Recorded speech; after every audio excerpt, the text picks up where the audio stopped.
Hello beautiful guys, तपाईहरुलाई स्वागत छ मेरो युट्युब च्यानलमा टिम मुकेश नेपालमा। साथीहरु, आज म एउटा स्टोरी सुनाउन गइरहेको छु। प्लिज त्यो स्टोरी ध्यान दिएर सुनिदिनु होला र तपाई कमेन्ट गर्नु होला, एउटा सिम्पल कमेन्ट गर्नु होला कि त्यसको बेस्ट रिप्लाई के हुन्थ्यो होला, मतलब त्यसको बेस्ट जवाफ कसरी दिन्थ्यो होला त। सो गाइज, म एउटा स्टोरी सुनाउन गइरहेको छु।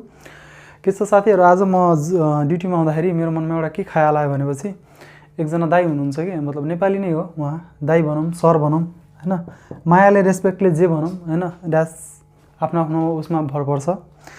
के छ भने नि, मैले उहाँलाई कल गरेँ, फोन लगाएँ अनि उहाँलाई मैले भने दाइ म एउटा नयाँ युट्युबर छु, म नयाँ छु युट्युबमा हैन, मेरो अलमोस्ट 80 सब्सक्राइबर छ है। दाइ प्लिज हल्का मेरो युट्युबमा केही राम्रो बोलिदिनु न, दुई शब्द। तपाईको बोल्ने शैली राम्रो छ, तपाईँ राम्रो बोल्नुहुन्छ। अनि दाइले के भन्नुभयो कि तिम्रो युट्युब च्यानलको नाम भन। अनि मैले भनेको टिम मुकेश नेपाल भनेर। अनि उहाँ दाइले टिम मुकेश नेपाल सर्च गर्नुभयो अनि हेर्नुभयो। अनि मलाई के भन्नु, भाइ तिम्रो त 16 सब्सक्राइबर छ, म आउँदिनँ, म तिम्रो मतलब युट्युब च्यानलमा म केही बोल्न सक्दिनँ, सरी, पछि जब तिमी फेमस हुन्छौ त्यहाँपछि म बोल्छु भनेर। अनि मलाई भन्नुभयो। अनि मलाई एकछिनको लागि त यार कस्तो र कस्तो फिल भयो के, बट टु बी पोजिटिभ हैन, मान्छेमा पोजिटिभ हुनुपर्छ। मैले धैर्य राखेँ, मैले काम गर्दै गएँ हैन, एकदमै राम्रो, मतलब काम धैर्य धारणा गरेर एकदम शान्तपूर्वक मन राखेर मैले काम गरेँ, भगवानको नाम लिए। मेरो लागि त्यो मोमेन्ट त्यहीँ सिद्धियो। मैले त्यो कुरालाई फेरि अर्कोचोटि मैले सोच्दा पनि मैले सोचिनँ के भएको यो मार्करलाई। अनि त्यहाँपछि के भन्छ, अनि जब म ड्युटीबाट रुम आएँ हैन, अनि रुम आउँदाखेरि मतलब ड्रेसहरू चेन्ज गरेर अनि म तल एकछिन घुम्न गएँ। सिमसिमे पानी परिरहेको थियो। जब तल जानु बित्तिकै मेरै बिल्डिङको 6th फ्लोरमा KLM एयरलाइन्सको पाइलट बस्दो रहेछ क्या। म एकैछिन गाइज है, म मार्कर लिएर आउँछु। Okay is enough. KLM एयरलाइन्सको पाइलट यहीँ बस्दो रहेछ क्या, 6th फ्लोरमा बस्दो रहेछ क्या। आई थिङ्क उसको फ्यामिली थियो होला सायद। अनि उहाँ पाइलटले, अनि मैले उहाँसँग मैले भने कि, मतलब मैले सोधेँ कि तपाईँ त पाइलट हुनुहुन्छ हैन, तपाईँलाई मैले अस्ति देखेको थिएँ यहाँ जाँदाखेरि मिडनाइटमा। अनि यस, अनि मैले उनका कस्तो छ अहिले सिनेरियो, मतलब कहिले फ्लाइट खुल्छ भनेर मैले भने। अनि भन्छ we are not sure about that भनेर मलाई भने कि अहिले हामी स्योर छैनौँ हैन, तर मैले भने कि ठिकै छ, मतलब मेबी, मतलब कहिले खुल्न सक्छ भनेर। हुन्छ let's see, depends on the government rules भनेर भने क्या मलाई।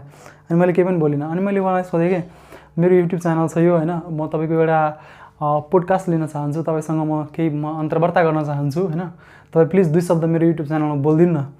यार ऊ मान्छे त खुलेर एग्री भयो कि, भन्छ ओके डन, मलाई कहिले बढ्नु पर्ने भनेर हुन्छ क्या। अनि मैले नेक्स्ट फ्राइडे क्या। ऊ मान्छे त एकदम पुरै के, एकदम युरोपियनहरूको माइन्डसेट हेर्नु न, कति मतलब फ्रिडम, कति मतलब पोजिटिभ के, एकदमै। भन्छ म बोल्न तयार छु, के बोल्नु पर्ने। मैले भनेको म पहिला होमवर्क गर्छु, म पहिला क्वेसनहरू बनाउँछु, अनि त्यसपछि तपाईँले भन्नुपर्छ। भन्छ अल राइट, एकदम खुसी भएर क्या म हक गरेँ हैन, एकदमै खुसी लाग्यो मलाई। कफी खानको लागि पनि सोधिरहेको थियो, तर बट म गइनँ किनकि उसँग उसको साथी थियो। अनि त्यसपछि एकदमै मलाई खुसी लाग्यो। अनि साथी स्टोरी यही हो हैन। सो हामीले फरक छुट्याउँदाखेरि हैन, एउटा नेपालीमा र एउटा युरोपियनको माइन्डसेटमा कतिको फरक रहेछ यो कुराले बुझौँ हैन। र पछि म तपाईँहरूलाई ग्यारेन्टी भन्नेछु, म बदलाको भावनाले भन्दिनँ, म बदला लिन्छु भनेर त्यो भावनाले त भन्दिनँ हैन। तर म आफ्नो युट्युबमा, म पोडकास्टमा हैन, जब म सुरु गर्छु, म फेमस हो वा नहो भविष्यको कुरो हो, बट त्यो दाइलाई पनि म बोलाउँछु क्या। त्यो दाइले नाइ भन्यो नि, ऊ दाइलाई पनि म बोलाउँछु हैन, म बोलाउँछु र उसलाई भन्छु, उसलाई म एउटा क्वेसन गर्छु क्या हैन। तर ऊ दाइलाई मनमा नै रियलाइज होस् कि म अरूलाई कसैलाई केही कुरालाई डाइरेक्ट नाइ भन्दाखेरि कतिको गलत इम्प्याक्ट पर्दो रहेछ अगाडिको मान्छेमा, त्यो कुराको म सिक दिनेछु कि त्यो दाइलाई। त्यो दिनको मेरो बेस्ट रिप्लाई हुनेछ क्या, एक दिन त्यो दिनको मेरो बेस्ट रिप्लाई हुनेछ हैन।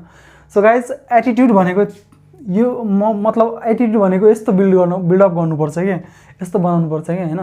सो गाइज, आजको लागि यति नै हैन।